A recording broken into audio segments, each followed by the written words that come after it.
म्हणून घेतात ते जर वचनं आणि त्याचं आपण प्रकरणवश म्हणजे लीळा बघितल्या तर आपल्याला परमेश्वराच्या संदर्भात किंवा परमेश्वराच्या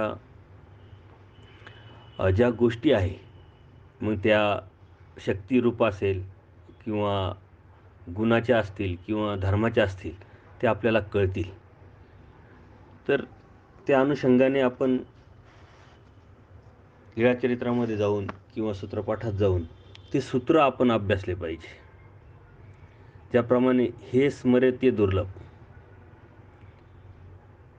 असे जे सूत्र आहे, जे ज्या सूत्रामध्ये परमेश्वर स्वतःला हा शब्द वापरून आपल्याला तत्त्वज्ञान किंवा स्वतःची ओळख सांगण्याचा प्रयत्न करतात किंवा सांगतात, त्या सूत्रांमध्ये ज्यावेळेस आपण जातो त्यावेळेस अधिक प्रकाश परमेश्वराच्या या स्वरूपावरती पडत असतो. त्याचं चिंतन करत असताना आपण ह्या लीळा किंवा हे सूत्र नक्कीच अभ्यासले पाहिजे. तर आजचा पुढील गुण आहे परमेश्वराचा दया व माया. आता हे जे गुण आपण चिंतन करतो किंवा हे गुण बघतोय हे फक्त परमेश्वराकडेच आहे, ते ईश्वराच्या स्वरूपात आहेत. हे जे गुण आहे हे कोणत्याही ठिकाणी नाही, देवतेच्या ठिकाणी नाही, जीवाच्या ठिकाणी नाही, प्रपंचाचा तर विषयच नाही. त्या अनुषंगाने परमेश्वरामध्ये जे गुण आहे किंवा जे धर्म आहे ते कुठेही आपल्याला आढळणार नाही आणि म्हणून परमेश्वराचं परमेश्वरत्व इथूनच सिद्ध होतं आहे. आज आपण परमेश्वरालाच परमेश्वर समजतोय कारण परमेश्वरानेच आपल्याला तो बोध देऊन स्वतःची ओळख दिलेली आहे. तसे जे अन्यथा ज्ञानात किंवा अज्ञानामध्ये जे लोक आहे, ज्याला आपण अन्य लोक म्हणतो, ते कोणालाही परमेश्वर समजतात. कारण परमेश्वर काय ही वस्तू त्या परमेश्वराविषयी त्याला कोणत्या प्रकारचं माहिती नसणं किंवा त्यांनी परमेश्वरानेच त्यांना बोध न दिल्यामुळं परमेश्वराला ते ओळखू शकत नाही. आणि म्हणून आपण परमेश्वराने आपल्याला जरी बोध दिला आहे आणि त्या परमेश्वराला आपण समजायला लागलो आहे, जाणायला लागलो आहे, परंतु अधिक तत्त्वज्ञानात गेल्यानंतर परमेश्वरांनी ज्यावेळेस ते तत्त्वज्ञान स्वतःविषयी सांगितलं आहे ते जर आपण समजून घेतलं आणि त्याचं चिंतन केलं तर परमेश्वरावरची जी समर्थवादावरची निष्ठा आहे आपली ती अधिक पक्की होईल, अधिक परिपक्व होईल आणि आपण आपली जी धार्मिकता आहे ती अधिक परिपक्वतेने परमेश्वराला शरण जाऊन निष्ठा ठेवून आपण करू शकतो. म्हणून याचं चिंतन करणं अत्यंत गरजेचं आहे. आपण धार्मिकता करतोय, परमेश्वराची करतोय, पण परमेश्वर वस्तू काय आहे हे आपल्याला जर कळालं नाही, समजलं नाही, तर ती जी निष्ठा आहे ती कायमस्वरूपी पक्की राहील किंवा वाढेल यात शंका आहे आणि म्हणून याचं आपण चिंतन केलं पाहिजे, करतोय. तर हे जे दया माया हे जे गुण आहे हे फक्त ईश्वरीच्या स्वरूपी आहे. दया म्हणजे अर्जित व अनार्जित फळे देण्याचा गुण. म्हणजे आपण अनार्जित दाता परमेश्वराला का म्हणतो, तर परमेश्वरामध्ये दया माया हे गुण आहे आणि त्या दया माया गुणामुळं आपण जे अर्जन केलेलं नाही म्हणजे आपण कर्माने जे मिळवलेलं नाही ते सुद्धा परमेश्वर आपल्याला देऊ शकतात. जसं की भक्त सुदामा, त्याच्या कर्माने त्यांनी ची दरिद्री किंवा गरिबी मिळवलेली होती, परंतु परमेश्वरावरती निष्ठा, प्रार्थना, ह्या प्रार्थनेमुळं ह्या निष्ठेमुळं परमेश्वराने त्यांनी न मागताही आणि त्याच्या नशिबात नसतानाही त्याला सोन्याची नगरी दिली. तर अनार्जित दाता म्हणजे आपण अर्जन केलेलं नाही, आपण मिळवलेलं नाही आहे, तरीही आपली प्रार्थना जर असेल आणि आपली तेवढी परमेश्वरावरची निष्ठा असेल तर नक्कीच परमेश्वर आपल्याला देत असतो. म्हणून अनार्जित दाता असं म्हणतात. तर अर्जित जे आहे ते तर आपल्याला भेटतंच, कर्मवशे सकळे पावे, ते तर भेटणारच आहे. परंतु आपण जे मिळवलेलं नाही आहे ते फळेसुद्धा परमेश्वर या गुणामुळे या जीवाला देत असतात. परत हे करत असताना, हे देत असताना आपण त्यामध्ये योग्य आहे की नाही, पात्रता आहे की नाही आपली, तर पात्रता नसताना सुद्धा अर्जन केलेले, मिळवलेले नसतानाही देण्याची जी इच्छा परमेश्वराला होते, तर ते ह्याच गुणामुळं होते. कारण म्हणजे दया व याच या गुणामुळे परमेश्वर अनार्जित दाता ठरत असतो. तर हा गुण जो आहे तो परमेश्वराचा नैसर्गिक गुण आहे. तो काही कोणी मिळवला आहे परमेश्वराकडून, परमेश्वराला न कुठून बाहेर मिळवला किंवा त्यांनी तयार केला आहे अशातला विषय, तो नैसर्गिक आहे. म्हणजे संत असंत कर्म करणे हे जसे जीवाचे कर्म आहे. कारण आपण चांगलंच करू याची अजिबात गॅरंटी नाही किंवा वाईटच करू याचीही गॅरंटी नाही. दोन्हीही आपलं चालूच असतं. संतही आपण मिळवत असतो, असंतही आपण मिळवत असतो. तर हे ज्याप्रमाणे जीवाचं कार्य आहे, ते कर्माचे फळे जीवांना भोगवणे हे जसे देवतांचं कार्य आहे. कारण आपण जे मिळवलेलं आहे ते देवता आपल्याला भोगवणार म्हणजे भोगवणार यात अजिबात शंका नाही किंवा कमतरता नाही होणार. तसेच दया करून जीवांचा उद्धार करणं हे परमेश्वराच्या स्वरूपाचेच नित्य व अखंडित कार्य आहे. म्हणजे ते स्वभावताच आहे. त्याच्यामध्ये अजिबात कृत्रिमता नाही किंवा काही बाहेरून घेतलेले असा विषय नाही आहे. परंतु ह्या दयेमुळे परमेश्वरसुद्धा जीवाचं निरंतर चिंतनसुद्धा करतात. ज्याप्रमाणे देव सकाळी उठल्यानंतर सहज चिंतन करत बसले, तर बाईसांना वाटतं की आपण परमेश्वराचं चिंतन करतो. पण परमेश्वर कोणाचं चिंतन करतात? हा प्रश्न ज्यावेळेस विचारला, त्यावेळेस देव म्हणतात, "हे सकळ जीवाचे चिंतिते." म्हणजे सर्व जीवाचं चिंतन परमेश्वर करतात. कोणत्या जीवाला कुठून काढायचं, कसं करायचं, त्याला कसं सहाय्य करायचं, हे सतत त्याचं कार्य चालू असतं. ज्याप्रमाणे आपण आपल्या कुटुंबाचं नियोजनासाठी किंवा कुटुंबाचा विचार करत असतो, तसं परमेश्वरासाठी सर्व अनंत ब्रह्मांड हे कुटुंब आहे. अनंत ब्रह्मांड हे विश्व आहे परमेश्वराचं आणि त्यांचं चिंतन परमेश्वर करत असतो. म्हणून तो परमेश्वर आहे. असं नाही की विशिष्ट 4 लोकांचं किंवा विशिष्ट महानुभावांचं किंवा फक्त जे महानुभाव आहे त्यांचंच परमेश्वर चिंतन करतात. सकळ या शब्दामध्ये सर्वच आलं मग. मग नरकात गेलेल्या जीवाचं सुद्धा परमेश्वर चिंतन करतात. नित्य नरकात गेलेल्या जीवाचं सुद्धा परमेश्वर चिंतन करतात.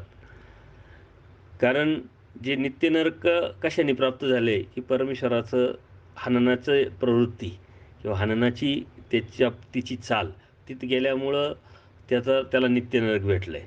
म्हणजे त्याचंसुद्धा परमेश्वर चिंतन करतात आणि त्याला पाठ आहे, सुख देण्याचा प्रयत्न करतात किंवा त्याच्या निमित्ताने परमेश्वराला संहाराची प्रवृत्तीसुद्धा निर्माण होते. म्हणजे विचार करण्यासारखी गोष्ट आहे का ज्याने आपल्याला हानी पोहोचवण्याचा प्रयत्न केला, त्याची चाल इथपर्यंत आली आहे, त्याचा भल्याचा, त्याच्या हिताचा फक्त परमेश्वर विचार करतो. तेच आपल्या बाबतीत जर विचार आपण केला, तर कोणीतरी, कधीतरी, केव्हा तरी, कोणाकडं तरी आपल्याविषयी काहीतरी बोललेलं असेल, ते बी खरं की खोटं हे माहीत नाही, तरी त्याच्याविषयी आपल्या मनामध्ये कायमस्वरूपी रोष असतो.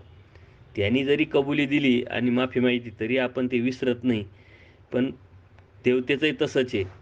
दुःख देताना देवता अधिक तीव्रतेने जीवाला देतात आणि सुखाच्या बाबतीत मात्र गाईच्या पानं चोरल्यासारखं करतात. तसं परमेश्वराचं नाही आहे. परमेश्वर निरंतर ह्या जीवाचं चिंतन करत असतात.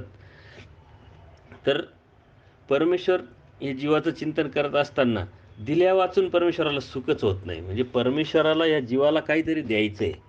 ते आणि ते सतत देत राहणं हा परमेश्वराचा मूळ स्वभाव आहे, नैसर्गिक स्वभाव आहे.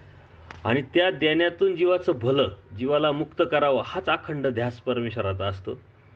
आणि याच दयागुणामुळं तो असतो. जे परमेश्वर स्पष्ट सांगतात, की कोणाला कशाचं व्यसन, कोणाला कशाचं व्यसन, मला फक्त जीव उद्धारण्याचं व्यसन आहे. याच्या व्यतिरिक्त परमेश्वराला व्यसन नाही. याच्या व्यतिरिक्त व्यसन नसल्यामुळं परमेश्वर या जीवाच्या हिताचं आणि जीव उद्धारण्याच्या वि विचाराव्यतिरिक्त परमेश्वर कशाचाही विचार करत नाही. म्हणजे परमेश्वर कंटिन्यू आपला विचार करतात, आपलं चिंतन करतात. पण आपण किती वेळा परमेश्वराचा विचार करतो, किती वेळा जीवाचं आपलं परमेश्वराचं चिंतन करतो, हा विचार जर आपण केला तर आपण कुठंच बसत नाही. राहिला विषय परमेश्वराच्या चिंतनाचा किंवा आठवणीचा, तोही बाजूला ठेवा. आपण आपल्या हिताचा किती विचार करतोय? आपलं भलं कशात आहे? आपलं चांगलं कशात आहे? याचासुद्धा हा जीव विचार करत नाही आणि त्याच्यामुळं हा मतित्रयाने बरबटलेला असल्यामुळं तो विचार त्याच्या मनामध्ये येत नाही. स्वतःविषयी येत नाही, तेव्हा परमेश्वराविषयी कसा येईल? आणि म्हणून ऊर्ध्वगतीचा विचार करणं म्हणजेच स्वतःच्या हिताचा विचार करणं. स्वतःचा हिताचा जेव्हा आपण विचार करू, तेव्हा परमेश्वर आपला किती विचार करतात, तेव्हा ती जाणीव झाल्यानंतर ती परमेश्वराची किंमत आपल्याला कळेल आणि तो परमेश्वर कसा परमेश्वर आहे, हे आपल्याला समजल्यानंतरच आपण अनन्यभावी परमेश्वराला शरण जाऊ शकतो. ती जी शक्ती, ते सामर्थ्य आहे, ते समर्थवाद आहे किंवा परमेश्वराचं या जीवाच्या अनुषंगाने काय परमेश्वर करतात किंवा काय केलंय परमेश्वराने, हे जेव्हा आपल्याला समजेल, तेव्हा आपल्याला आपोआपच त्या परमेश्वराविषयी वेद निर्माण होईल आणि ती वेद निर्माण होऊन आपणच आपोआपच परमेश्वराला शरण जाऊ. कारण कोणीतरी आपल्यासाठी काहीतरी केलं ही भावना आपल्या मनामध्ये आल्यानंतर आपोआपच त्याच्याविषयी आपल्यामध्ये मनामध्ये कृतज्ञता निर्माण होते. परंतु परमेश्वराच्या बाबतीत तसा जर विचार केला, तर परमेश्वराने आपल्यासाठी काय नाही केलं. जे बी केलंय ते सर्व काही परमेश्वरानेच केलेलं आहे. दुसरं कोणी करू शकत नाही. दुसरं कोणी काही करू शकत जीवजीवासाठी काही करू शकत नाही. जीवजीवासाठी काही देऊ शकत नाही आणि जीवजीवाचं कधी हित पण बघत नाही. म्हणून जे बी केलंय ते परमेश्वरानेच केलंय आणि म्हणून सतत परमेश्वराचं चिंतन करणं, स्मरण करणं, आठवण काढणं हे आपली नैसर्गिक कर्तव्य, नैसर्गिक ड्युटी झाली पाहिजे. ज्याप्रमाणे प्रत्येक इंद्रिय आपापलं काम करतं. आपण रस्त्याने जात असतो. आपल्याला डोळ्यांनी पाहण्याची आवश्यकता नसते, तरी पण डोळे डोळ्याचं काम करतात. अनेक आवाज आपल्या कानावर येत असतात, आपल्या गरजेचे नसताना सुद्धा. कारण ते त्याचं धर्म आहे, तो त्याचं काम करत राहतं.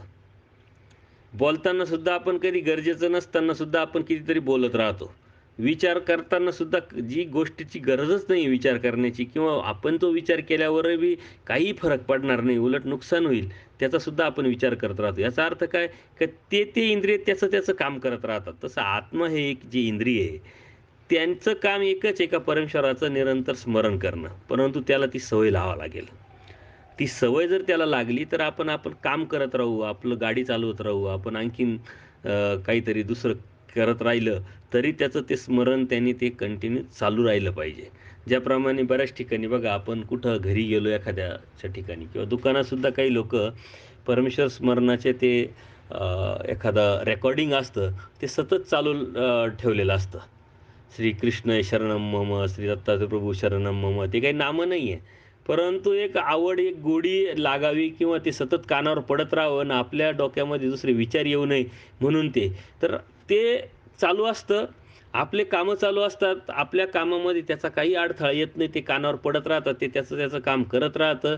कंटिन्यू त्याचं चालू राहतं. मग आपण काम करू, आपण बसू, आपण झोपू, त्याचं चालूच राहतं. तसं कृष्णमय होणं, सतत चिंतन स्मरण करणं, त्या अवस्थेला पोचणं म्हणजे परमेश्वराला खऱ्या अर्थाने आपण ओळखणं. हे कृष्णमय होण्याचा जो अवस्था ही फक्त अर्जुन देवाने मिळवलेली होती. ज्यावेळेस युद्ध चालू होतं आणि युद्ध चालू असताना श्रीकृष्ण महाराजांना अर्जुनाविषयी कर्णाने विचारलं, की एवढं काय तुम्ही ह्या अर्जुनावरती प्रेम करतात, की अर्जुनाची प्रत्येक गोष्ट तुम्ही ऐकतात. तर त्यावेळेस परमेश्वर म्हणतात त्यांना, की वेळ आल्यानंतर आम्ही तुम्हाला नक्की याचं उत्तर देऊ. आणि ती वेळ आल्यानंतर कर्णाला स्वतः परमेश्वर उठून जिथं अर्जुन देव झोपलेले होते तिथं घेऊन जातात. जसजसं अर्जुनाच्या त्या कुटियाजवळ हे जात असतात तसतसं श्रीकृष्ण स्मरणाचं त्यांच्या कानावर ते पडत असतं. तर कर्णाला वाटतं की ते स्मरण करत असतील, त्यामुळं आपल्या कानावर येतंय. जसं जवळ जातो तो आवाज वाढत राहतो आणि तिथं गेल्यानंतर अर्जुन तर गाढ झोपलेला दिसतोय. त्यांना आश्चर्य वाटतं. परत गाढ झोपलेला जरी असला तरी स्मरण सगळं शरीराच्या रंध्रारंध्रातून बाहेर पडतंय. आणि मग त्यावेळेस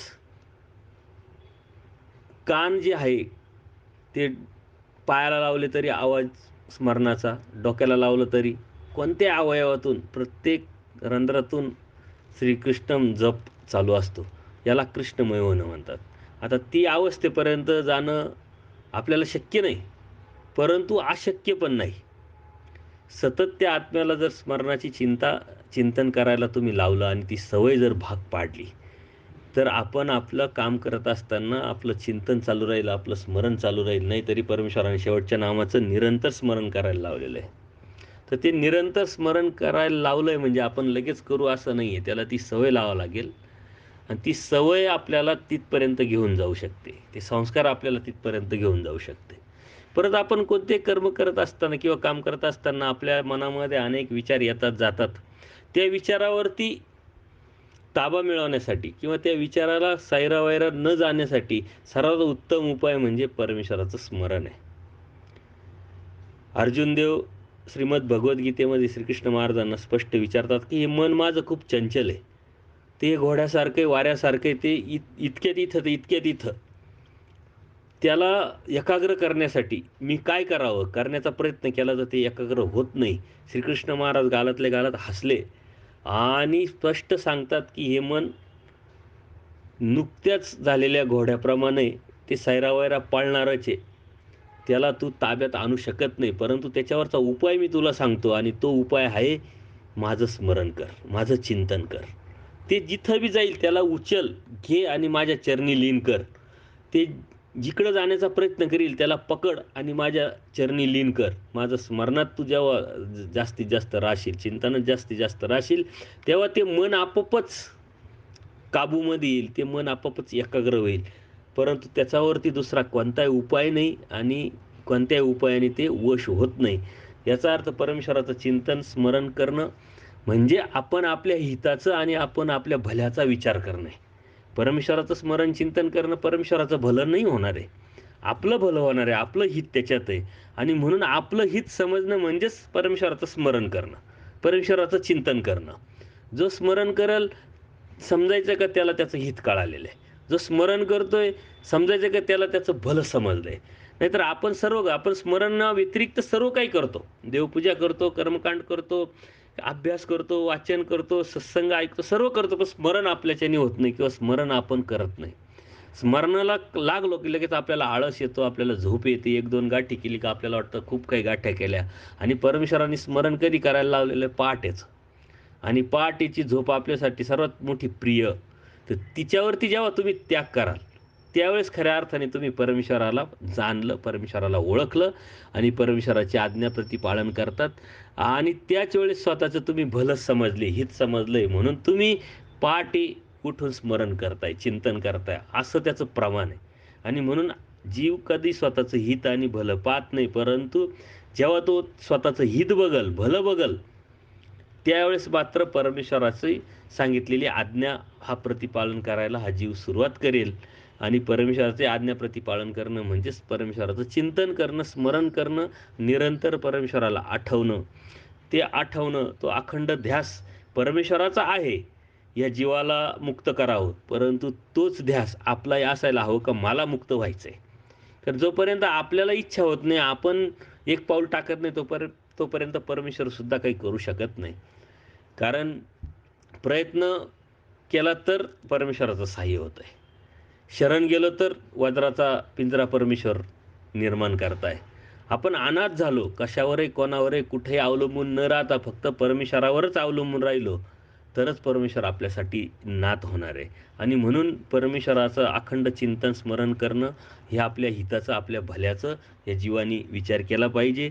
परमेश्वर मात्र या जीवाला सतत कधी मुक्त करावं आणि कसा मुक्त हा जीव होईल, हाच अखंड ध्यास या परमेश्वराचा असतो. आणि तो ध्यास, ते व्यसन ही फक्त दयागुणामुळं परमेश्वरामध्ये आहे. तर माया म्हणजे ममत्व, प्रेम, आपलेपण. तर एखाद्याचे दुःख बघून ते दुःख आपल्यालाच होत आहे असं वाटणं, तेवढ्यापुरते त्या जीवाचं सर्वच दोष विसरून प्रसन्न होऊन त्यातून त्या जीवाला काढण्यासाठी प्रवृत्त होणं म्हणजेच माया आहे. म्हणजे दयागुणामुळं काय कार्य होतं आणि मायागुणामुळं काय कार्य होतं हे जर आपण बघितलं तर दुसऱ्याचं दुःख म्हणजे जीवाचं दुःख बघितल्यानंतर त्या परमेश्वराला ते स्वतःलाच ते दुःख स्वतःचं वाटतंय आणि आपल्यालाच ते दुःख होतंय. आणि त्या अनुषंगाने तेवढ्यापुरतं त्या मिनिटाला, त्या क्षणाला त्या जीवानी अनंत दोष जे जोडलेले असतात. कारण परमेश्वर सकळे जाणती, परमेश्वर सर्वज्ञ आहात. मायाच्या तमिभागातून आपण जेव्हा बाहेर पडतो तेव्हापासून परमेश्वराने आपल्यावर नजर टाकल्यानंतर आपला सर्व जीवन प्रवास परमेश्वरासमोर, सर्व जीवनपट परमेश्वरासमोर असतो. परंतु आपल्याला दुःख होतं हे परमेश्वराला स्वतःचं दुःख स्वतःला वाटतं आणि तेवढ्यापुरतं का होईना ते परमेश्वर ते आपले जे दोष आहे ते विसरून जातात, प्रसन्न होतात आणि त्यातून त्या जीवाला काढण्यासाठी प्रवृत्त होतात. ते माया गुणामुळं होतात आणि हे सतत परमेश्वर माया म्हणजे सगळे नरकापासून ही सोडविते. विचारस्थळामध्ये परमेश्वर आपले साहित्यिक जे आहे, आपले पक्षकार आहे, त्यांनी सांगितलं की माया हा शब्द कशाने निगडीत आहे, की सकळ नरकापासून, सर्व दुःखापासून सोडवणं हा माया हे जे शब्द आहे, त्या शब्दामध्ये ते बसतं किंवा तो गुण आहे. त्याच्यामध्ये ही तळमळ, ती अखंडता असते की ह्या जीवाला सकळ नरकापासून सोडवण्याची इच्छा होणं, प्रवृत्ती होणं म्हणजे माया. तर परमेश्वर स्वरूपी अ, जीवाविषयी अपरंपार माया, प्रेम असतं, तशी ती इतरांच्या म्हणजे देवता जीवाच्या ठिकाणी नसते. देवतेचा तर विषयच नाही, कारण आपण देवता वर्ग बघितला आहे. ते सापेक्ष असतात, ते स्वार्थी असतात, वंचक असतात. जसा जीवसुद्धा स्वार्थी आहे, वंचक आहे, सापेक्ष आहे, दोषदर्शिक आहे. अनंत दोष आपण या जीवामध्ये बघितले, तसे देवतेचे सुद्धा बघितले. त्यांच्यामध्ये ह्या गुणाचा लवलेशही नसतो. ते जवळ सुद्धा त्यांच्याकडं ते नसतात. जीवाच्या ठिकाणी ते नसतंच. तर ज्या दिसतात त्या अभिलाषपर आपण ॲक्टिंग करतोय, की बाबा मला तुमच्याविषयी काहीतरी वाटतंय. तर ही ॲक्टिंग असते, अभिलाषपर असतं, स्वार्थपर असतं. म्हणून ती फार काळ काही टिकत पण नाही. कारण तो स्वार्थ आपला पूर्ण झाला का आपण लगेच नकार देतो आणि त्या गोष्टीपासून दूर जातो. ती टिकाऊ नसते. म्हणून आपण म्हणतो, "हा खूप दयाळू माणूस आहे. तो दया करेल, हे करेल." तर हे शब्द आपल्यासाठी आपण वापरले पण नाही पाहिजे. कारण ते आपल्याकडे नाहीच आहे. आपण स्वार्थी असल्यामुळं आणि त्या स्वार्थपणामुळं आपण तेवढ्यापुरतं फक्त त्याला भुलावण्यासाठी आणि स्वतःचं उखळ पांढरं असा शब्द वापरला तरी चालेल. ते करण्यासाठी ती गोष्ट आपण मिळवलेली असते. तर अभिलाषेपर कार्य संपलं, की तो जीव जीवाला लोटून ढकलून देतो. तसं देवतासुद्धा आहे. ते फळभोग संपल्यानंतर त्या देवतेचे जरी भक्त असले, त्या देवतेचं जरी पूजन त्यांचं सारं आयुष्यभर त्या जीवाने केलं असलं, तरी त्या जलवृत्तीच्या फेऱ्यात लोटून देतात. यावरून खरी-खुरी जी ममत्व आहे, जे प्रेम आहे, हे जीवाकडे किंवा देवतेकडे नसतेच, ते फक्त परमेश्वराकडे असते. म्हणून प्रेम हा जो शब्द आहे, हा परमेश्वराशी निगडीत आहे. परमेश्वर जीवावर प्रेम करतो. परमेश्वर जीवाचं भलं बघतोय, हित बघतोय आणि त्याच्या खालोखाल परमेश्वराने आईला त्याची उपमा दिलेली आहे. आईचं प्रेम ते नैसर्गिक, म्हणजे कोणत्या प्रकारची अपेक्षा नाही. तर ते वचन, या वचनाच्या प्रमाणाने आपण समजून घेऊ शकतो का प्रेम हा विषय परमेश्वराशी निगडीत आहे. परमेश्वर जेवढं जीवावर प्रेम करतो तेवढं कोणी कोणावर करत नाही आणि त्याच्या खालोखाल आई जीवावर करते, आपल्या मुलावर करते. तेही अर्जुनाने एकदा देवाला विचारलं, की "देवा तुम्ही माझ्यावर किती प्रेम करतात?" तर देवाने त्याचं उत्तर देण्याच्या ऐवजी "तुझी आई तुझ्यावरती किती प्रेम करते त्याच्यात 99% ॲड कर म्हणे, वाढव. तेवढं मी तुझ्यावर प्रेम करतो." म्हणजे आईच्या ठिकाणी 1% आहे आणि त्याच्या 99 पट परमेश्वराचं आपल्यावरती प्रेम आहे. परंतु जगामध्ये ह्या प्रेमाच्या नावाखाली जे आपण बघतो, जे अनुभवतो, तर हे काय याचं जर चिंतन केलं, विचार केला तर नक्कीच त्यातला फोलपणा आपल्या लक्षात येईल. तर जी आई असते ना, जी आई आपल्या मुलाविषयी जसं ममत्व, प्रेम वाटते, अगदी तसेच परमेश्वराला सर्व जीवांविषयी वाटत असतं. ती आई फक्त आपल्या मुलाविषयी, आपला जो आहे स्वतःचा आहे, त्याच्याविषयीच त्याला त्या आईला ते प्रेम वाटू शकतं. दुसऱ्याविषयी, दुसऱ्या मुलाविषयी नाही वाटू शकत. परंतु परमेश्वर तसं नाही आहे. परमेश्वराला सर्व जीवाविषयी ते वाटत असतं. कारण परमेश्वर सर्वांना, सर्व जीवांना आपलं समजतं. ते ममतेने सर्व आपलं आहे, सर्व माझेच आहे आणि नाहीतरी मायेच्या तळमळात सर्व जे जीव होते, ते परमेश्वर प्रवृत्तीनं आनंद देण्याच्या उद्देशानं परमेश्वरानेच बाहेर काढले. म्हणजे परमेश्वर हे आपले आई-वडील आहे. परमेश्वरच ही आपली आई आहे आणि आपण ती दररोज प्रार्थना करत असतो. पण तसं समजणं, तसं मानणं, तसं जाणणं ही गोष्ट वेगळी आणि आहे म्हणून समजणं ही गोष्ट वेगळी. तर ती नैसर्गिकरित्या आपल्याला ती गोष्ट जाणवली पाहिजे, समजली पाहिजे. जेव्हा ती गोष्ट समजेल तुम्हाला, त्यावेळेस तुम्ही खऱ्या अर्थाने निर्भय व्हाल. कारण परमेश्वर आपली आई आहे. मग त्या मनामध्ये आपोआपच ती निर्भयता निर्माण होऊन स्मरण, चिंतन आपोआपच त्या गोष्टी घडत असतात नैसर्गिकपणे. म्हणून जीवासाठी परमेश्वर या सृष्टीची रचना करतात, स्वतः अवतार घेतात. जीवाला ज्ञान व प्रेम देऊन ते उद्धरण्याच्या मार्गाला लागेल असा योगायोगसुद्धा परमेश्वर सतत घडवून आणत असतात. आपल्याला असं वाटतं, की "अरे, मी जोडलेलं आहे, मी मिळवलेलं आहे, मी प्रयत्न करतोय म्हणून ह्या गोष्टी होत आहे." पण तसं नाही आहे. दैवराटीच्या अनुषंगाने घेतलं आणि परमेश्वराच्या भक्तीच्या अनुषंगाने घेतलं, तर बऱ्याच अशा गोष्टी आहे, की जे परमेश्वर करतात आणि अनेक लीळेतून हे दिसतं सुद्धा. पद्मनाभी देव परमेश्वराच्या सन्निधानात होते, परंतु नंतरच्या काळात ते सन्निधान निघून गेलं. ते बाहेर पडले आणि ते अ, व्यापारी किंवा सावकार असल्यामुळं वसुलीच्या अनुषंगाने त्यांच्याकडून हिंसा वगैरे व्हायला लागली. परमेश्वर डोमेग्रामला असतात आणि त्याच वेळेस व्यापाराला आचार्यांना पाठवलं देवानी. परंतु देव जाता जाता आचार्यांना सहज सांगतात, की रस्त्याने जर कोणी भेटलं तर त्यांना हटकावा, त्यांच्याशी बोला 2 शब्द बोला. तर आचार्यांना वाटलं, की सांगत असतील देव, काय बघू आपण. तर रस्त्याने जाता जाता एक तिकडून पालखी येते, पुढं सैनिक, पाठीमागं सैनिक. त्यांच्या ते लक्षातच येत नाही. त्यांच्या त्या तंद्रीत जातात. पुढं गेल्यानंतर लक्षात येतं, की देवाने आपल्याला सांगितलंय कोणी जर दिसलं, तर त्याला हटकावा. आचार्य पळत येतात त्या पालखीजवळ, उभे करतात पालखीला आणि मग स्वतःची ओळख देतात, की तुम्ही कोण? आम्ही स्वामी श्री चांगदेव रावळांचे. तर देव ज्याला वानऱ्या म्हणतात तो मीच, अशी ओळख दिल्यानंतर पद्मनाभी देवाला देवाची आठवण येते. ते क्षेमकुशल विचारतात.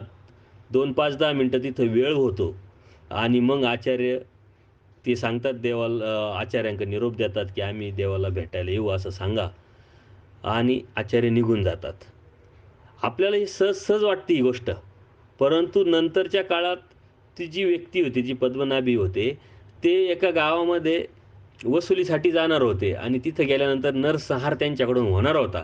परंतु तेवढी 10-15 मिनिटाच्या ज्या वेळेमध्ये समोरच्या गाववाल्यांना तो निरोप लागतो आणि ते सर्व गाव खाली होतं. म्हणजे त्यांच्याकडून ती हिंसा चुकते.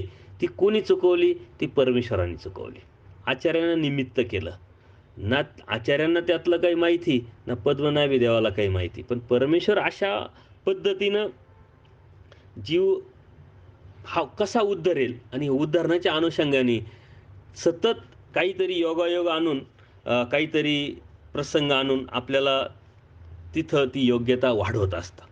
परंतु ते आपल्याला समजत नाही, आपल्याला कळत नाही आणि म्हणून ते अन्यथा ज्ञानामुळं म्हणा किंवा अज्ञानामुळं मी केलं, माझ्यामुळं झालं, मी करतोय, अशी भावना आपल्यामध्ये येत असते आणि ते सर्वात मोठं अज्ञान आहे.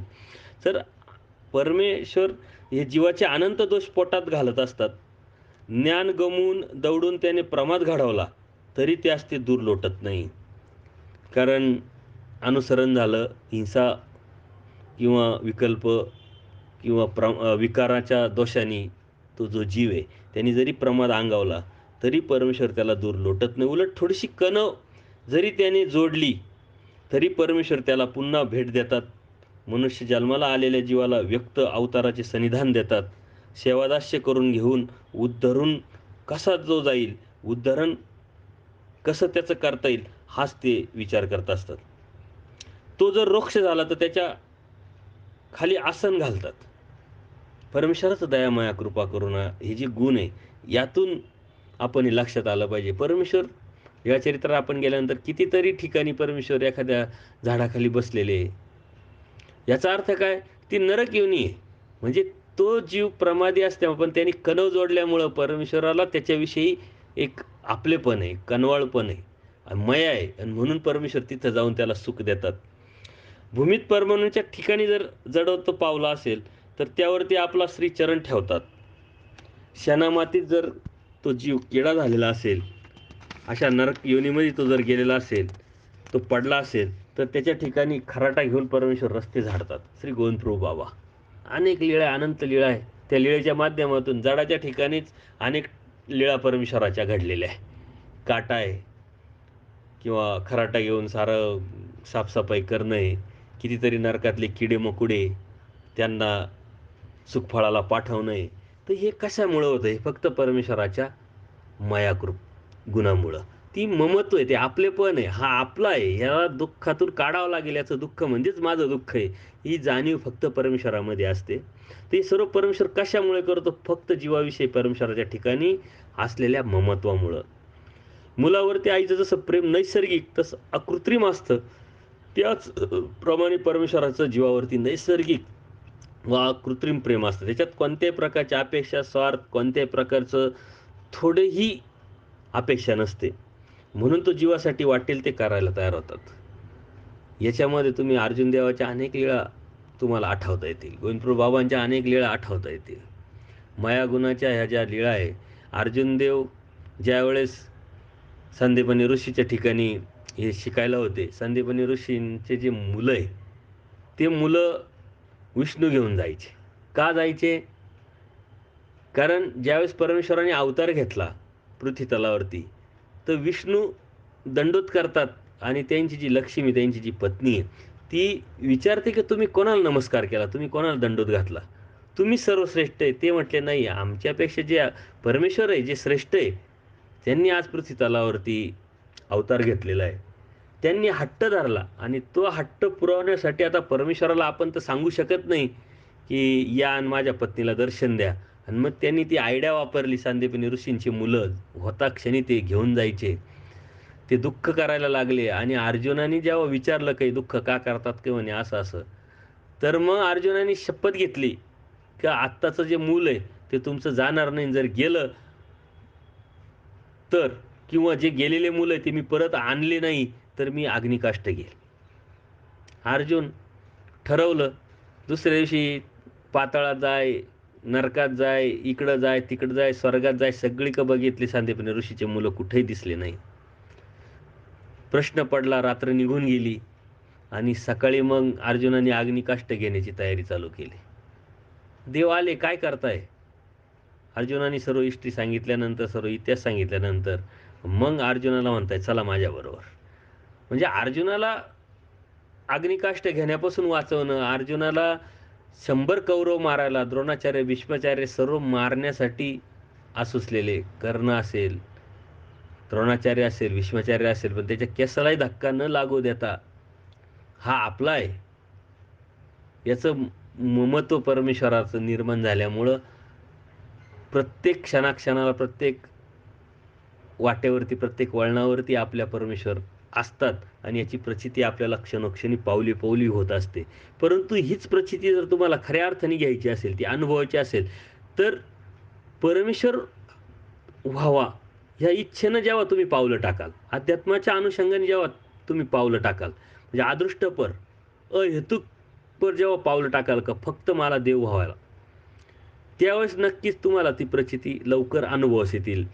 तेवढं भौतिक जगामध्ये आपण सांसारिक जगामध्ये करत असताना परमेश्वर दयाळू-मायाळू असल्यामुळं तिथेही आपल्याला प्रचिती येत असते. परंतु ते आपण अर्जन केलेलं असतं.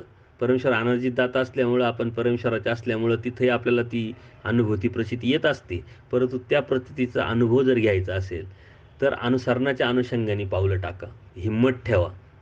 परमेश्वर प्राप्तीच्या अनुषंगाने क्रियेचे पावलं टाका, हिंमत ठेवा. तर नक्की ती अनुभूती, प्रचिती तुम्हाला पावलोपावली येईल.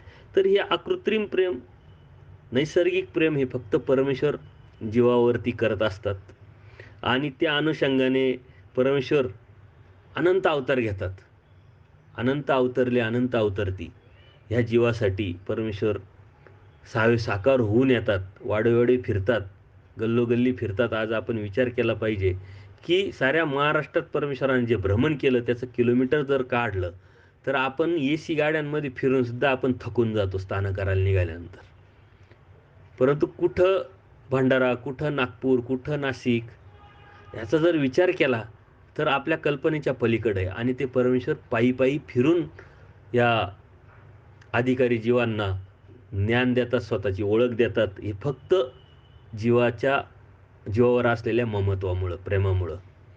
हे फक्त परमेश्वरच करू शकतात आणि म्हणून याचं आपण जर चिंतन केलं, विचार केला, तरच परमेश्वराविषयी आपल्या मनामध्ये एक वेगळी भावना, एक वेगळी निष्ठा, एक वेगळं प्रेम निर्माण होण्यास मदत होईल.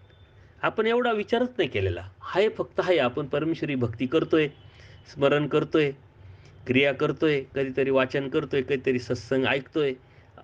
परंतु परमेश्वराविषयी सतत चिंतन, सतत मनात येणं, विचार येणं, लीळा आठवणं, त्या लीळेतून काहीतरी शिकणं, तिथंच मन एकाग्र करणं, याचा जेव्हा तुम्ही विचार कराल, ती एक वेगळी अनुभूती आपल्याला प्राप्त होईल. तर परमेश्वराचे असे गुण आहे, या गुणावरती अनंत लीळा आपल्याला घेता येतील. मग त्या द्वापारयुगाच्या असतील, कलियुगाच्या असतील, श्रीकृष्ण महाराजांच्या असतील, श्री चक्रधर स्वामींच्या असतील, गोविंदप्रभू बाबांच्या असतील, अशा अनंत लीळा आपल्याला त्यातून शिकता येतील आणि त्या लीळेमधून आपल्याला परमेश्वराचं हे दया, माया, कृपाळूपण जे आहे ते आपल्याला जाणवत असेल. तर पुढचा जो गुण आहे तो कृपा व करुणा. म्हणजे दया, मायाप्रमाणेच कृपा, करुणा हा गुण फक्त परमेश्वराच्याच ठिकाणी परमेश्वराच्याच ठायी असतो. जीवाने जे जे ओकटे किंवा नरकादी जे आसंत जोडलेले असते, त्या कर्माचा नाश करून त्याचे भले करण्यासाठी परमेश्वराच्या याच कृपागुणाचा उपयोग होत असतो. कारण परमेश्वराने अनंत जीवांना अनंत जन्मवृत्तीच्या फेऱ्यातून काढून अविद्या छेद करून मोक्षाला म्हणजे स्वतःच्या प्राप्तीला, आनंदाला परमेश्वर नेत असतात आणि ते या कृपागुणामुळेच नेत असतात. कृपा म्हणजे अविद्या नासून मोक्षाला नेणे. हा कृपेचा गुण आणि जीवदेवतांच्या ठिकाणी तो नसतोच. परमेश्वराच्या स्वरूपी कृपा परिपूर्ण भरलेली असते आणि त्यामुळेच अनंत जीवाचे अनंत दोष घालून त्याचा उद्धार करावाशी परमेश्वराला वाटत असते. आणि कृपा आपण म्हणतो ना, कृपा झाली, कृपा झाली. तर ही कृपा म्हणजे त्याच्यासाठी बाहेर येणं, त्याच्यासाठी सावे साकार होणं. नीरव निराकार परमेश्वर जो आहे, तो सावे साकार होतो ही फक्त कृपागुणामुळं. पूर्वी प्रकरणामध्ये हे स्पष्ट सांगितलंय. पूजनीय माईम भटांना प्रथम भेटीतच पूर्वी प्रकरण सांगितलं आणि त्या पूर्वी प्रकरणामध्ये नीरव निराकार असलेला परमेश्वर सावे साकार होतो. तो कृपेच्या अधीन म्हणजे कृपागुणामुळं ते सावे साकार परमेश्वर होतात आणि तो सावे साकार झालेला परमेश्वर ह्या नरकातील असंत जे आपण जोडलेले कर्म असतात ते नष्ट करून परमेश्वर म्हणजे अयोग्य जीवाला योग्य करून परमेश्वर स्वतःच ह्या जीवाची अनादि अविद्या जी आहे ती छेद करून स्वतःच्या आनंदाला किंवा प्राप्तीला घेऊन जाऊ शकतात. ह्या अनादि अविद्येचा छेद करण्याची ताकद कोणामध्ये नाही, कोणत्या देवतेमध्ये नाही, जीवामध्येचा विषयच नाही आहे. म्हणून परमेश्वर ह्या कृपागुणामुळं त्या अनादि अविद्येचा छेद करतात आणि म्हणून आपल्याला परमेश्वर प्राप्ती होऊ शकते. तर एखाद्या जीवाचे जे दुःख आहे ते नाहीसे करणे अथवा त्याला सुख देणे अथवा वरील दोन्हीही करणे असे कृपेचे 3 प्रकार असतात. परमेश्वर निरपेक्ष असल्याने ही कृपा तो करतो, अर्थातच निरपेक्षतेनेच त्याचा थोडी संयुक्ता नसते. त्याच्यामध्ये कोणत्याही प्रकारची अपेक्षा, स्वार्थ नसते. पूर्णपणे निरपेक्षपणेच परमेश्वर या कृपेच्या गुणामुळं या जीवाला दुःखातून बाहेर काढणं आणि त्याला प्राप्तीला घेऊन जाणं हे कार्य परमेश्वराचं सतत या कृपागुणामुळे होत असतं. तर परमेश्वर रूपीच्या इतर अनेक गुण जे आहे तर त्या गुणांमध्ये कृपा हा गुण सर्वश्रेष्ठ आहे. कारण या सर्वश्रेष्ठ गुणामुळेच त्यातून परमेश्वर जीवासाठी या सृष्टीची रचना करतो. या जीवाचा उद्धार करतात, संहार करतात. या तीनही प्रवृत्ती ज्या परमेश्वराच्या आहे त्या याचसाठी तो अवतार धारण करत असतो आणि ह्या तिन्हीही रचना, उद्धार आणि संहार ह्या ज्या प्रवृत्ती परमेश्वराच्या ह्या कृपागुणामुळेच येत असतात किंवा होत असतात. तर जीवाला मोक्ष देणं, जीवाच्या अविद्येचा छेद करणं या कृपागुणामुळेच करतात. म्हणून अनेक गुणांमध्ये कृपागुण हा जो आहे तो अत्यंत श्रेष्ठ आहे, मोठा आहे.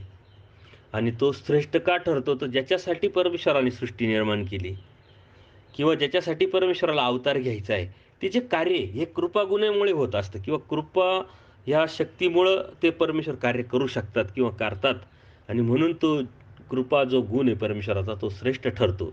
तर जीवाच्या दुःखामुळे अंतःकरण दुःखी होऊन ते उचंबळून येऊन कार्याला येणं एखाद्या जसं मागच्या सत्संगामध्ये आपण बघितलं की औसादेवीने कुत्र्याला दगड मारला तर परमेश्वर स्वतः आपल्या श्रीकराने आपलं श्रीमुकुट पकडतात आणि मी सर्व व्यापक आहे असं जाणून तुम्ही का असं केलं असा प्रश्न विचारतात. म्हणजे कोणाचं तरी दुःख स्वतःचं समजून आणि त्या दुःखामुळं स्वतःचं अंतःकरण दुःखी होऊन उचंबळून आल्याबरोबर ते परमेश्वराची कृपा गुण आहे तो कार्याला येतो आणि ती कार्याला आल्यानंतर त्याच्याविषयी जे वाटणं त्याला करुणा म्हणतात. ते वाटल्याबरोबर ती करुणा तयार होते आणि करुणा ही कृपेचीच अनुषंगिक शक्ती किंवा कृपेचीच अनुषंगिक गुण आहे. दुःख बघून स्वतः सतत या जीवाला त्या दुःखातून बाहेर काढण्यासाठी चिंतन करत राहणे. 22 6 महिने चिंतन केलं. ज्यावेळेस बोनेबायांबरोबर देव प्रवास करत होते आणि 6 महिने अगोदर पैठण येण्याच्या अगोदर सतत दररोज परमेश्वर 22 चिंतन करत होतात आणि त्या चिंतनाबरोबर त्यांनी दोष जोडलेले त्याचा ते नाश करत होते, नष्ट करत होते. ज्याप्रमाणे 22 परमेश्वर चिंतन करून त्या दोषाचा नाश करत होते त्याचप्रमाणे परमेश्वर आजही अखंडितपणे आपलं सुद्धा चिंतन करतात. आणि म्हणून परमेश्वर सांगतात, की "पश्चात पारी उठिजे, तो सारस्वत काळ, देवता हृदयाशी आहे." म्हणजे मी तुमच्या हृदयात येतोय. आणि त्याच वेळेस नेमकं आपण झोपेल राहतो. आणि सकाळी उठल्यानंतर मग आपण "देवा उठा तुम्ही" ही आरती म्हणतो. म्हणजे देव उठलेले राहतात आणि नंतर आपण उठल्यानंतर आपल्याला असं वाटतं, की देव झोपलेलेच आहे. देव कधीच झोपलेले नसतात. ही आपली एक भावनिक गोष्ट आहे, भावनिक बाजू आहे. पण परमेश्वर सतत अखंडितपणे या जीवाचं चिंतन करत राहणं आणि त्याच्यासाठी कार्यरत राहणं, हे परमेश्वराचा नैसर्गिक गुण आहे आणि कृपागुणामुळे हे सतत चालू असतं. तर या दुःखातून या जीवाला काढण्यासाठी परमेश्वर सतत चिंतन करत राहतात आणि या चिंतनातून सर्व कार्य करणे हे परमेश्वराच्या करुणेचे कार्य होय. कार्याला पण येतात. त्यांना लगेच सहाय्य करणं, त्यांना ती जोड तयार करणं, कोणाचा तरी संयोग, वियोग किंवा योग घडवून आणणं, हे परमेश्वर या जीवाच्या अनुषंगाने, जीवाच्या हिताच्या अनुषंगाने करत असतात. कारुण्यातूनच परमेश्वर जीवाला प्रेम देतात आणि हेच प्रेम जीवाने मिळवावे असा परमेश्वराच्या जीवाप्रती कळसुद्धा आहे आणि त्यासाठी परमेश्वराचा मात्र सतत अखंडित प्रयत्न असतो. परमेश्वराला वाटतं, की या जीवाने माझं प्रेमच मिळवावं. आणि ते प्रेम मिळवण्यासाठी या जीवानी अंतर्बाह्य बदल घडवून आणावा. तो बदल परमेश्वरापर्यंत या जीवाला घेऊन यावा, हे परमेश्वराची सतत कड असते, इच्छा असते आणि त्यातूनच परमेश्वराचं या जीवाच्या अनुषंगाने जीवासाठी सतत प्रयत्न अखंडित चालू असतो. तर हे गुण जे आहे, हे परमेश्वराचे जर आपण बघितले, तर आपण अनंत दोष जोडलेले आहेत. दोषाचं आळ आहे आपण. हे परमेश्वरानेच स्पष्ट आपल्याला सांगितलंय, की जीव हे दोषाचं आळ. आणि ते दोष परमेश्वर म्हणतात, मी जर सांगितले तर तुम्ही तुमच्या हातानेच पोटामध्ये सुरी खुपसून घ्याल. कारण एवढे आपण दोषी आहे. आपल्यालाच आपले दोषसुद्धा पाव नाही किंवा सहन होणार नाही. पण ते परमेश्वर करतात. त्यांना सर्व माहीत असून सुद्धा ते त्या क्षणापुरते ते विसरतात आणि आपल्यावर प्रेम करतात आणि ह्या जीवानी माझं प्रेम मिळवावं, आनंद मिळवावा याच्यासाठी अनादी अविद्येचा छेद करून आपल्याला घेऊन जातात. म्हणजे ही दया, माया, कृपा, करुणा ही कोणत्या अवस्थेतली, कोणत्या हाईटची याचा विचार करा. त्याच्यानंतर दया, माया, कृपा ही गोष्ट कोणामध्ये नसल्यामुळं कोणाचाच विषय तिथं येत नाही. तर हे जे गुण आहे परमेश्वराचे, याचं आपण अखंड चिंतन केलं पाहिजे आणि ह्या गुणाच्या अनुषंगाने ज्या लीळा आहे, त्याचं आपण स्मरण केलं, तरच आपण सतत त्या स्मरणामध्ये राहू किंवा एकाग्र राहू. मागच्या वेळेस मी तुम्हाला सांगितलं होतं, की त्या सौंदर्याच्या लीळा, गुणाच्या लीळा जर आपण काढल्या, तरच नामस्मरणामध्ये आपण सातत्य ठेवू शकतो किंवा त्याचं जास्तीत जास्त स्मरणाचा जो वेळ आहे, तो आपण वाढवू शकतो. नुसतंच कोरडं स्मरण आपण किती वेळ करणार, याला लिमिटेशन, याला मर्यादा असते. त्याचप्रमाणे परमेश्वराचं ज्ञान आणि विज्ञान हे जे शक्ती आपण बघितली, तर परमेश्वराच्या अव्यक्त व्यक्त स्वरूपात या दोन्ही शक्ती कार्यरत असतात. गुण हे अव्यक्ती कारणरूप, तर व्यक्ती कार्यरूप असते, हे आपण मागच्या वेळेस बघितलं. आणि धर्म हे अव्यक्ती कार्यरूप, तर व्यक्ती कारणरूप असतात. म्हणजे गुण कोणत्या ठिकाणी कारणाने आणि कोणत्या ठिकाणी कार्याला, किंवा धर्म कोणत्या ठिकाणी कार्य किंवा कोणत्या ठिकाणी कारण असतं, हे आपण व्यवस्थित कागदावर लिहून घेतलं तर आपल्या लक्षात येईल. परंतु हे जे ज्ञान आणि विज्ञान जे आहे, या दोन्ही शक्ती ज्या आहे त्या अव्यक्त व्यक्तात कार्यत्वाने दोन्ही ठिकाणी असतात. अर्थात त्यांचे कार्य अखंड चालू असते. ज्ञान आणि विज्ञानाचं कार्य जे आहे, हे अव्यक्तात पण आणि व्यक्तात पण कार्यरूपाने आणि कारणरूपाने असतात आणि त्यांचं ते अखंडितपणे कार्य चालू असतं. तर भक्ताला परमेश्वर आपल्या स्वरूपाचं निरंतर जे दर्शन घडवीत असतो, ते त्याच्या अव्यक्त स्वरूपातील विज्ञान शक्तीचे कार्य आहे. आणि याच्या अनेक लीळा आपण लीळाचरित्रात पण बघितल्या, द्वापर युगामध्ये पण अनेक लीळा आलेल्या आहेत. तर परमेश्वराचे ज्ञान हे जे यथार्थ प्रकाशित करणारे असते, त्यामुळे प्रत्येक वस्तूचं जे वास्तव स्वरूप जे आहे, ते जीवाला जे कळतं, त्याच्यासाठीच परमेश्वराने ज्ञानाची व्याख्या सांगितली. जे जैसे असे ते तैसे जाणजे ते ज्ञान. अशी ज्ञानाची व्याख्या परमेश्वराने केलेली, ती याचसाठी, याच कारणाने, की हे ज्ञान आणि विज्ञानाने सर्व गोष्टी परमेश्वर या जीवाला जसं आहे तसं जाणून देत असतात. फक्त आपण किती प्रयत्न करतो त्याच्यासाठी, हे अत्यंत महत्त्वाचं आहे. तर ज्ञानशक्तीप्रमाणेच परमेश्वराच्या ठिकाणी जी एक विज्ञान शक्ती आहे, ती विज्ञान म्हणजेच विपरीत ज्ञान, वेगळं ज्ञान. याच विज्ञानाद्वारे परमेश्वर भावाचा अभाव किंवा अभावी भाव असे नानाविध चमत्कार परमेश्वर करू शकतात, करून दाखवतात आणि त्या अनुषंगानेच हा जीवाला परमेश्वराविषयी वेध निर्माण होतो किंवा परमेश्वराची ओळख पण होत असते. काहीतरी चमत्कार वगैरे दाखवला का मग ती प्रचिती येते का अरे हे परमेश्वर आहे. आणि अशा अनेक लीळा आहे. नाथोबांच्या बाबतीत असेल, आचार्यांच्या बाबतीत असेल, कोणी भक्त जे येत असतात त्यांच्या बाबतीत असेल. बाईसांना सुद्धा मार्तंडाच्या माध्यमातून जे आहे खरं ते दाखवणं असेल, समजून सांगणं असेल, अशा अनंत लीळा आहे की जे परमेश्वराने परमेश्वराचं स्वतःचं सिद्धत्व करण्यासाठी ह्या विज्ञानाचा उपयोग करून आपल्याला दाखवलं किंवा आपल्याला सांगितलेलं आहे. पण आपण ते कळालं पाहिजे. यात विद्यारूप विज्ञान व ज्ञानरूप विज्ञान असे 2 प्रकार येतात. आनुषंगिक 2 प्रकार येतात. विद्यारूप विज्ञान व ज्ञानरूप विज्ञान. तर हे जे परमेश्वर स्वरूपी देवतांच्या विद्याची जी सामर्थ्य असतात, तर तो विद्यारूप विज्ञान असं म्हणतात त्याला. म्हणजे परमेश्वराच्या स्वरूपामध्ये पण देवतांच्या विद्यांची जी सामर्थ्य आहे, तर त्याला विद्यारूप विज्ञान व देवतांच्या विद्या ह्या अयथार्थ किंवा विपरीत ज्ञान प्रकाशित करणाऱ्या असल्यामुळे त्यांना विज्ञान म्हणतात. देवतांचं ज्या देवतांच्या ज्या विद्या आहे, ती अयथार्थ किंवा विपरीत ज्ञान, अप्रकाशित जे आहे ते प्रकाशित करणारे असल्यामुळं त्यांना ते विज्ञान म्हणतात. म्हणजे ज्ञान आणि विज्ञान आणि त्यातले जे जे आनुषंगिक 2 प्रकार आहे, विद्यारूप विज्ञान व ज्ञानरूप विज्ञान, हे देवतेचे जे आहे परंतु परमेश्वर त्याचा वापर या जीवाच्या हितासाठी करतात. तर ज्ञानरूप विज्ञान हे जे आहे ते परमेश्वराच्या स्वरूपीचे आहे. ते इतरत्र कुणाच्याच ठिकाणी नाही. आणि विद्यारूप विज्ञान जे आहे ते देवतेचं आहे आणि ते देवतेचं जे आहे ते सामर्थ्य जे आहे ते परमेश्वर त्याचा वापर जीवाच्या हितासाठी करतात. तर ज्ञानरूप विज्ञान हे स्वतःचं परमेश्वराचं आहे आणि विद्यारूप विज्ञान जे आहे ते देवतेचं आहे. तर ज्ञानाचं जे कार्य आहे ते वेगळं असतं. विज्ञानाचं कार्य पण वेगळं असतं.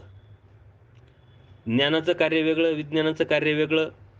परंतु ह्या दोन्ही कार्यामध्ये जीवाचं हित पाहणं हे एकच ध्येय असतं परमेश्वराचं आणि ते आहे परमेश्वराचं दया, माया, कृपा, करुणा. तर कृष्ण महाराजांनी ज्यावेळेस आपण बघितलं, कृष्ण महाराजांनी अशा खूप लीळा आहे ह्या. जांभई देताना आपल्या मुखाने यशोदेला विश्वरूप दाखवलं. हे विज्ञानाचं कार्य. परत किंवा युद्धाच्या प्रसंगी अर्जुनाला विश्वरूप दाखवलं. ज्यावेळेस ब्रह्मदेवाने गायी वासरे सर्व चोरून नेले, तर तसलं न तसंच गायी वासरे इथं सुद्धा तयार करणं, काही फरक पडला नाही, काही परिणाम झाला नाही, हे सुद्धा दाखवणं हे विज्ञानाच्या शक्तीचं कार्य आहे. तर या गायी वासरांची जी रूपे तयार केली, 16 सहस्र स्त्रियांबरोबर श्रीकृष्ण महाराज दररोज एकाच वेळी क्रीडा करत असतात. हे काही परमेश्वर स्वतः नाही, ते विज्ञानाचंच कार्य. विज्ञान मूर्ती या परमेश्वर तिथं ते दाखवायचे. त्यावेळी प्रत्येकीजवळ परमेश्वराची एक एक विज्ञान मूर्ती होती. पण खरी मूर्ती पात्र फक्त रुक्मिणी मातेबरोबरच जवळच असायची. तर हे विज्ञानाचं कार्य वेगळं. त्याचप्रमाणे स्वामींच्या बाबतीत जरी आपण घेतलं तर मेहकर या गावी असताना देवळात चोर शिरले. त्यावेळी स्वामींनी आपलं जे मनुष्याप्रमाणे असलेली श्रीमूर्ती अत्यंत विशाल केली, मोठी केली. येळापुरी असताना त्यांनी सारंग पंडितांना तिथे श्री गोविंद प्रभूंची मूर्ती दाखवली. करंजखेडी अदृश्य होणे, पैठणला निंबाच्या झाडाखाली पिंपळ दाखविला, ही सर्व विज्ञानाची उदाहरणे आपल्याला देता येतील. तर विज्ञानाचे कार्य परमेश्वर करतात. किंवा सिंहनाद केला. परत अशा अनेक ज्या लीळा आहे परमेश्वराच्या, त्या विज्ञानातून परमेश्वरांनी या दाखवलेल्या आहे. वेरूळला सुद्धा गोविंदप्रभू बाबांची श्रीमूर्ती दाखवली ती. तर ही सर्व विज्ञानाचं कार्य आहे. तर परमेश्वर यासाठी करतात की ते सर्वसामान्य जे जीव आहे, अज्ञानी जे जीव आहे, चमत्कार वगैरे थोडंसं आश्चर्यजनक जर काही त्या जीवाला दाखवलं, तर त्यांना तो परमेश्वराचा वेध लागतो, म्हणजे आवड निर्माण होते आणि त्यामुळे त्यांच्यात अधिकार निर्माण होतो, योग्यता निर्माण होते आणि ते संस्कार वेल जी आहे त्या अधिकाराची, ती योग्यतेची, त्या जीवाची, ती वाढत जाऊन जीव या परमेश्वराच्या ज्ञानाला, प्रेमाला पात्र होत असतात, ठरत असतात. तर परमेश्वर या शक्ती जी आहे बाल्यावस्थेपासूनच स्वीकारतात, त्यांचं कार्य पण करतात. ते जीवाच्या भल्यासाठीच. जे बी परमेश्वर करतात ते फक्त जीवाच्या भल्यासाठी. कारण परमेश्वराचं टार्गेट एकच आहे की ह्या जीवाला अनंत दुःखापासून सोडवायचं आणि स्वतःच्या आनंदाला न्यायचं. आता आपलं टार्गेट काय हे बघा. आपलं दुःख आपल्याला सोडवायचंय, की आपण आणखीन अधिक दुःखात पडायचंय, हे आपलं टार्गेट. परमेश्वराने तर परमेश्वराचं टार्गेट काय ठरवलंय? जीवाला आनंदाला घेऊन जायचं. आणि ह्या जीवाचं टार्गेट जर स्वतःला आनंदाला जायचंय, परमेश्वराच्या प्राप्तीला जायचंय, असं जर झालं, तर परमेश्वराचं जे ध्येय आणि जीवाचं ध्येय एकत्र आल्यानंतर हा हे जो अध्यात्माचा जो रस्ता आहे किंवा अध्यात्माचं जे प्रगती ही जास्त होईल. कारण परमेश्वराचं ध्येय तर परमेश्वराने ठरवून टाकलेलं आहे आणि त्या अनुषंगाने परमेश्वराने परमेश्वराचे कर्तव्य पण करून ठेवलेले. जे करायचं राहिलं ते फक्त जीवाचं आहे, परमेश्वर स्वतः स्पष्ट सांगतात. तर हे जे विज्ञान शक्ती जी परमेश्वर स्वीकारतात, ही फक्त जीवाच्या हितासाठी आणि बाल्यावस्थेपासूनच ते घेतात, जीवाच्या भल्यासाठीच घेतात. जीवात मात्राच्या कल्याणासाठीच परमेश्वर जे परमेश्वर आहे, आपल्या ठिकाणी असलेल्या अनंत गुणधर्माचा व ज्ञान-विज्ञानाचा स्वीकार करत असतात आणि त्याचा वापर करत असतात. तर परमेश्वर जे बी करतात किंवा परमेश्वराच्या ठिकाणी जे बी अनंत शक्ती आहे, अनंत धर्म आहे, अनंत गुण आहे, हे सर्व काही परमेश्वर हे जीवासाठी वापरतात किंवा जीवासाठीच उपयोगी आणतात. जीवासाठीच परमेश्वराने ते स्वीकारलेलं आहे. या जीवासाठीच परमेश्वर निराकार असलेला परमेश्वर सहाव्या साकार होतो. नुसतं सहाव्या साकार होत नाही, तर जीवाला ज्ञान द्यायचं म्हणून जीवासारखा होऊन येतो. नुसतं जीवासारखा होत नाही, तर जीवाचे देहधर्म, जीवधर्म स्वीकारतो आणि त्याप्रमाणे क्रीडतो. ते स्वीकारलेलं असल्यामुळे परमेश्वराला उदासीनता येते, प्रसन्नता निर्माण होते. सर्व काही त्रास परमेश्वराला होत असेल, परंतु तरीही परमेश्वराने लीळाचरित्रामध्ये कुठेही याविषयी तक्रार केलेली आपल्याला आढळणार नाही. कारण परमेश्वर आपलेपणाने ह्या जीवाला परमेश्वराने स्वीकारलेलं आहे. आपल्यावर ते खरं प्रेम करतात, नैसर्गिक प्रेम करतात, अकृत्रिम प्रेम करतात आणि म्हणून ह्या जीवाचं जे दुःख आहे, हे परमेश्वराला बघवत नाही. आपलं दुःख आपल्याला माहीत नसल्यामुळं, आपण अज्ञानात असल्यामुळं आपण सुखी होऊन राहिलो. परमेश्वर सांगतात, की अज्ञानाने हा जीव सुखी होऊन असेल. आपलं अज्ञान आहे म्हणून आपल्याला सुख वाटतंय. ज्याप्रमाणे आपण झोपल्यानंतर आपल्याला एखादं स्वप्न पडतं चांगलं. त्या स्वप्नात जोपर्यंत आपण आहे, म्हणजे झोपलेलो आहे म्हणून स्वप्नात आहे, तोपर्यंत आपल्याला खूप चांगलं वाटतं. पण जेव्हा जागं होतो, तेव्हा आपण स्वप्नातून गेलेलो असतो आणि तेव्हा आपल्याला कळतं, की अरे हे तर सर्व मिथ्या. तसं आपण अज्ञानात आहे तोपर्यंत आपल्याला या भौतिक जगाचं आकर्षण आणि सुख वाटतंय. परंतु जेव्हा ज्ञानात आपण जाऊ, का सृष्टी परमेश्वराने का निर्माण केली, आपण कुठं होतो, कशासाठी आलोय, परमेश्वर आपल्यासाठी काय-काय करतात आणि आपण किती अनंत जन्म, अनंत सृष्ट्या, ही चुकीची असंत सामुग्री मिळवली, असंत कर्म केले आणि त्यातून कसं नरकाला गेलेलो, ते नरक भोगून कसं आपण परत आलोय आणि येऊन सुद्धा त्या संस्कारामुळं आपण परमेश्वर आपल्याला समजून सुद्धा, कळून सुद्धा परमेश्वराची आपण कशी भक्ती करत नाही, करत असेल तरी कशी आळस ठेवून किंवा हेतू ठेवून करतोय, याची जाणीव जेव्हा ज्ञानाने होईल, तेव्हा आपल्याला तळमळ निर्माण होईल. तेव्हा आपल्याला दुःख निर्माण होईल. तेव्हा आपलं ते झोपेतले जे स्वप्न आहे, ते मिथ्या कसं आहे हे कळेल आणि खरं जे आहे ते कसं आपल्याला समजेल. आणि म्हणून परमेश्वर तर दुःख करायला लावतात, चतुर्विध दुःख सांगितलंय. पण चतुर्विध दुःख केल्याने होतं का? एखादी मेडिकलमध्ये गेलो, गोळी घ्या आणि आम्हाला दुःख होईल असं काहीतरी, असं होत नाही.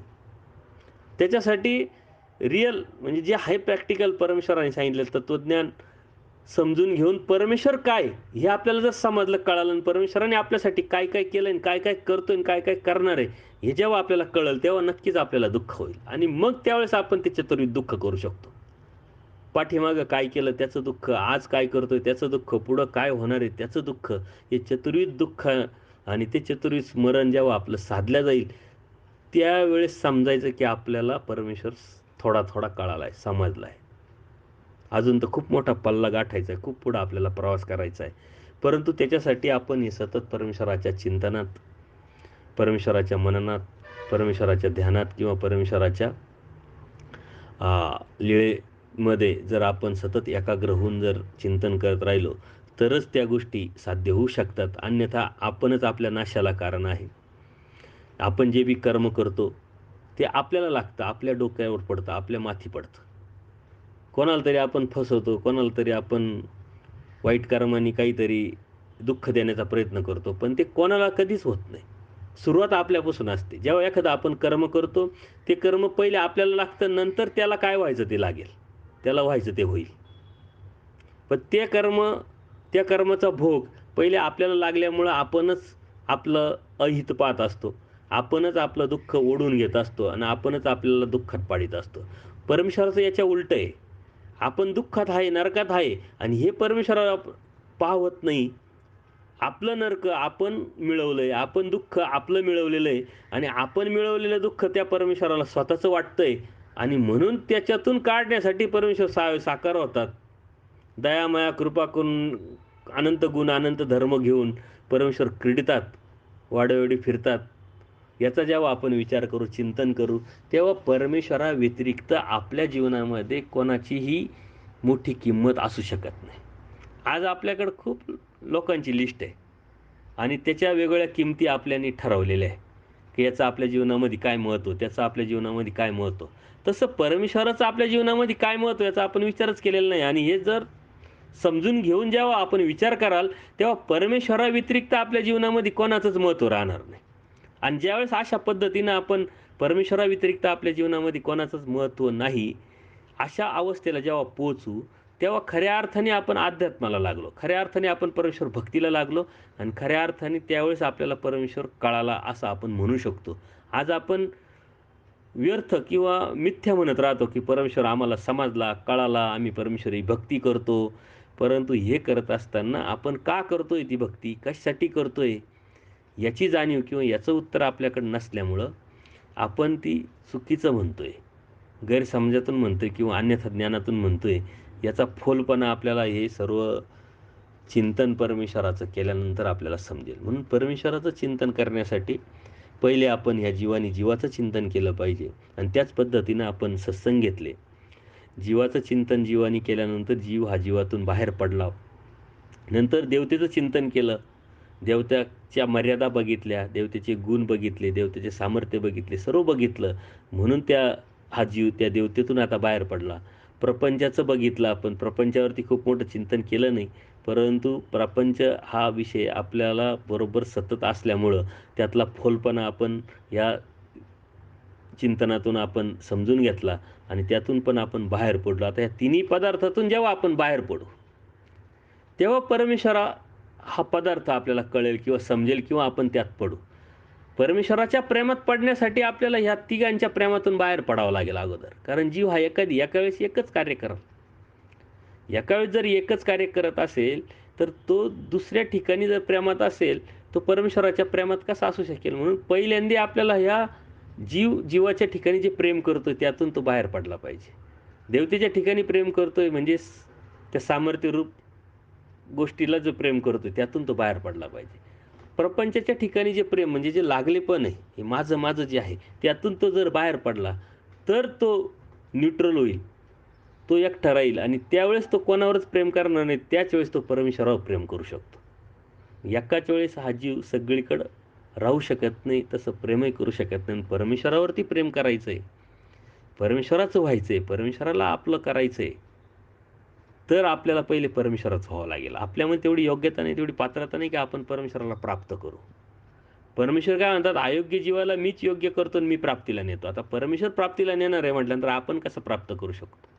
परंतु त्याला हात देणं, आपल्या तो प्रयत्न करणं, त्या परमेश्वराचं जे ध्येय, त्या ध्येयामध्येच आपलं ध्येय समजणं आणि तेच ध्येय आपलं ध्येय समजून वाटचाल करणं म्हणजे परमेश्वरावरती प्रेम करणं.